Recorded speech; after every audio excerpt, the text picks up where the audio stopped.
Okay, next we're going to be looking at GeoGebra. GeoGebra is similar, as you can tell, similar in the look of it to Desmos. This is a little bit more geometry related, but it also kind of ties in. Call it GeoGebra because it does a good job of tying in algebra and geometry together, and even a little bit of calculus. But um, just some basic features of it. What I've used in the past is, as we're starting to introduce things like graphs of lines, things like that, you can, once you get good at using all of these tools, you start with a point, you want to make a line, you can do that, you can change it around, and then once you do that, it gives you a lot of information. You can set it, give me the slope, give me the equation, things like that. So here's the equation of this line in standard form. Um, you could do different things with it.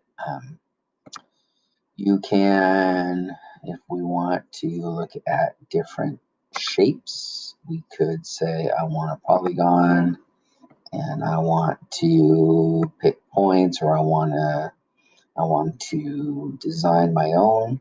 You can do that. This is about looking at circles and analyzing circles based on whatever lesson you want to give them to do. You can also do a lot of investigating with angles. So you can have it use a certain angle and then see what happens to the shape by switching angles, things like that.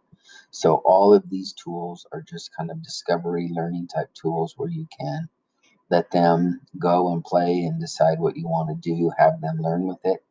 Um, you can get rid of the graph if you want.